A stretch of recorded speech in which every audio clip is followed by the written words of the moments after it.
শ্বাসকষ্ট কেন হয়, হাঁপানি কেন হয়?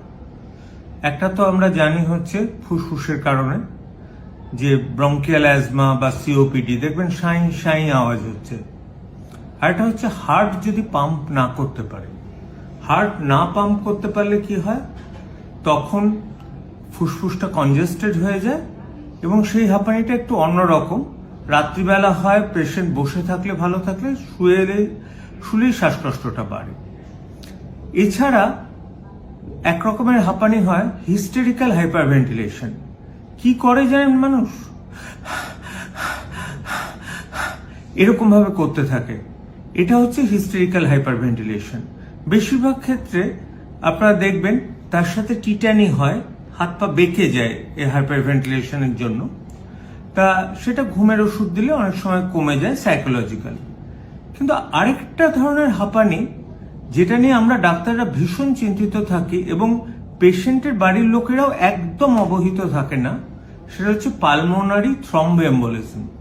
ব্যাপারটা কি, আমরা যখন প্রলংড শুয়ে থাকি বা এমনকি এয়ারক্রাফটে যদি 17-18 ঘন্টা জার্নি করি, দেখবেন মাঝে মাঝেই বলে এয়ারক্রাফটে 2 ঘন্টা বাদে আপনারা একটু হেঁটে নিন।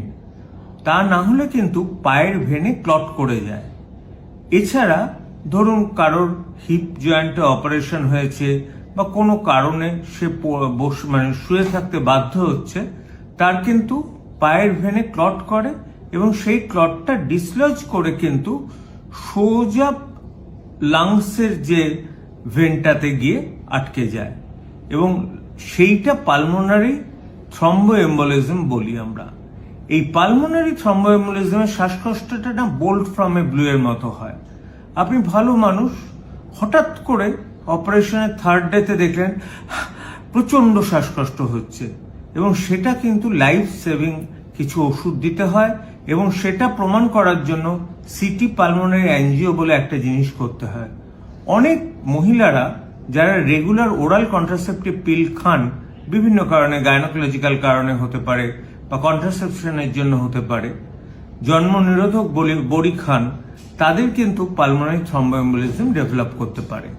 এবং এইটা প্রমাণ করার উপায় কিন্তু সবচেয়ে ভালো হচ্ছে হিস্ট্রি নেওয়া, অন্য অসুখগুলো এক্সক্লুড করা যদি অ্যাকিউট না হয়, এবং সিটি পালমোনারি অ্যাঞ্জিও করে প্রমাণ করা এবং রক্ত পাতলা রাখার ওষুধ লং টার্ম খেয়ে যাওয়া।